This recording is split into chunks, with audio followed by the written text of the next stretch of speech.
നമസ്കാരം. നമുക്കറിയാം, ഇന്ന് രാജ്യത്തെ ഏക കമ്മ്യൂണിസ്റ്റ് മന്ത്രിയാണ് CP ജോൺ. രാഷ്ട്രീയ ഭേദമന്യേ ജനങ്ങൾ വളരെയധികം ഇഷ്ടപ്പെടുന്ന അപൂർവം ചില നേതാക്കളിൽ ഒരാളാണ് CP ജോൺ എന്ന് നിസ്സംശയം പറയാൻ സാധിക്കും. എന്നാൽ ഇന്നലെ പ്രൈവറ്റ് ബസ് ഓണേഴ്സിൻ്റെ സംഘടനയായ KBTയുടെ സംസ്ഥാന കോൺഫറൻസിൽ അദ്ദേഹം നടത്തിയ പ്രസംഗവും പിന്നാലെ അത് വിവാദമായപ്പോൾ അദ്ദേഹം നടത്തിയ മലക്കം മറിച്ചിലും ഇഷ്ടത്തിൽ ചെറിയ രീതിയിൽ മങ്ങലേൽപ്പിച്ചു എന്നതാണ് യാഥാർത്ഥ്യം. ആദ്യം അദ്ദേഹം നടത്തിയ ആ പ്രസംഗമൊന്ന് നമുക്ക് കേട്ടു നോക്കാം. ഒരു പാവപ്പെട്ടവനായിട്ട് പണക്കാരൻ അഭിനയിക്കുന്നു, അല്ലെങ്കിൽ പരമദരിദ്രനായിട്ട് അഭിനയിക്കുന്നു. അഭിനയം എന്ന് പറഞ്ഞാൽ ചെറിയ കാര്യമല്ല. ഗവൺമെന്റ് സ്കൂളിൽ സീറ്റ് ഒഴിഞ്ഞടക്കുക. ഗവൺമെന്റ് സ്കൂളിലേക്ക് ഇപ്പോഴും കുട്ടികളെ വിടുന്നതിന് പകരം ഫീസ് കൊടുക്കേണ്ടാത്ത പ്രൈവറ്റിൽ പോലും വിടാതെ എവിടെ വിടുന്നത്? ഫീസ് കൊടുക്കേണ്ട സ്കൂളിലേക്ക് വിടുന്നു, അല്ലേ? ആശുപത്രിയുടെ കാര്യം വരുമ്പോൾ ഇതേ സ്ത്രീ തൻ്റെ അച്ഛനെയും ഭർത്താവിനെയും കൊണ്ട് വരാന്തയിൽ കിടക്കുകയാണ് ഗവൺമെൻറ് ആശുപത്രി.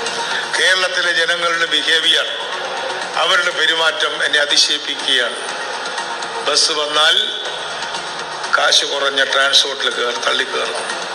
എന്നാൽ തൊട്ടപ്പുറത്ത് കുട്ടിയെ ചേർക്കുന്നത് ഫീസ് കൊടുക്കുന്ന സ്കൂളിലാണ്.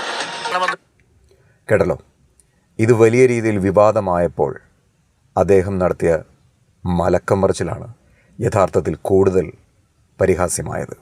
അതൊന്ന് കേട്ട് നോക്കാം. പക്ഷെ എന്താണ് പറയുന്നുള്ളത് തീർച്ചയായിട്ടും പ്രധാനമല്ല, പക്ഷെ പ്രധാനമാണ്. ഞാൻ എന്താണ് പറഞ്ഞതെന്നുള്ളതാണല്ലോ പ്രധാനം. ഞാനിവിടെ പറഞ്ഞത് നമ്മുടെ ഗൗരവത്തോടുകൂടി പറയാം. പ്രിയദർശിനി എന്താണ് ഞങ്ങളെ പഠിപ്പിച്ചത്?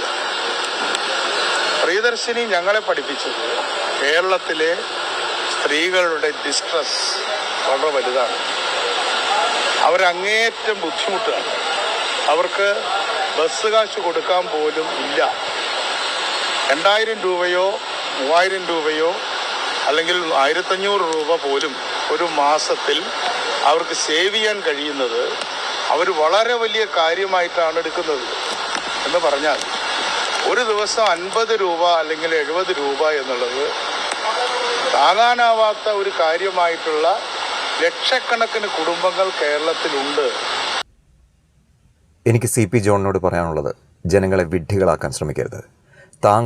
താങ്കളുടെ പ്രസംഗത്തിൽ ഉദ്ദേശിച്ചത് പണക്കാരായ സ്ത്രീകളെയാണ്, അതായത് നല്ല സാമ്പത്തികാവസ്ഥയുള്ള സ്ത്രീകളെയാണ് താങ്കളുടെ പ്രസംഗത്തിൽ താങ്കൾ ഉദ്ദേശിച്ചത്.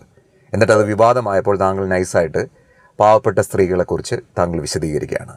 എന്തിനാണ് ജനങ്ങളെ വിഡ്ഢികളാക്കുന്നത്? അത് ഒരിക്കലും താങ്കളെപ്പോലൊരു നേതാവിൽ നിന്ന് ജനങ്ങളത് പ്രതീക്ഷിക്കുന്നില്ല.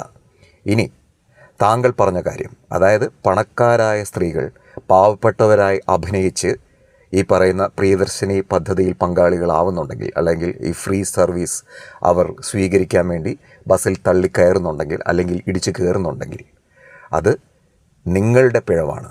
അത് നിങ്ങൾ കാണിച്ച ഒരു വലിയ മണ്ടത്തരത്തിൻ്റെ കോൺസിക്വൻസ് ആണ്, അല്ലെങ്കിൽ പരിണിത ഫലമാണ്. നിങ്ങളോട് ആര് പറഞ്ഞു ഇങ്ങനൊരു പദ്ധതി പ്രഖ്യാപിക്കാൻ? അല്ലെങ്കിൽ ഇങ്ങനൊരു പദ്ധതി നിങ്ങൾ പ്രഖ്യാപിക്കുന്നുണ്ടായിരുന്നെങ്കിൽ അത് ഏറ്റവും, അതായത് ഈ പറഞ്ഞ പോലെ സാമ്പത്തികാവസ്ഥ കുറഞ്ഞിട്ടുള്ള ആളുകൾക്ക് മാത്രം ആയിരുന്നെങ്കിൽ ജനങ്ങൾ കൈയടിച്ചേനെ. അങ്ങനെ ആയിരുന്നെങ്കിൽ ഇങ്ങനെ താങ്കൾ പ്രസംഗിക്കുന്ന ഒരു സാഹചര്യം ഉണ്ടാവത്തുമില്ലായിരുന്നു. അതായത് റേഷൻ കാർഡുകളിൽ മഞ്ഞക്കാർഡ്, പിങ്ക് കാർഡ്, ഇങ്ങനെയുള്ള കാർഡുകൾ ഉള്ളവർക്ക് വേണ്ടി മാത്രം, അങ്ങനെയുള്ളവർക്ക് മാത്രമായിരിക്കണം പ്രിയദർശിനി പദ്ധതി, അവർക്ക് മാത്രമേ ഉള്ളൂ ഫ്രീ ടിക്കറ്റ് എന്നൊരു നിലപാട് ഈ UDF സർക്കാരും താങ്കളും എടുത്തിരുന്നെങ്കിൽ ഇങ്ങനെയൊരു പ്രസംഗം പ്രസംഗിക്കേണ്ട സാഹചര്യം ഉണ്ടാവുകയുമില്ലായിരുന്നു. താങ്കൾ ഇങ്ങനെ പരിഹാസ്യനാവേണ്ട സാഹചര്യം ഉണ്ടാവുകയുമില്ലായിരുന്നു.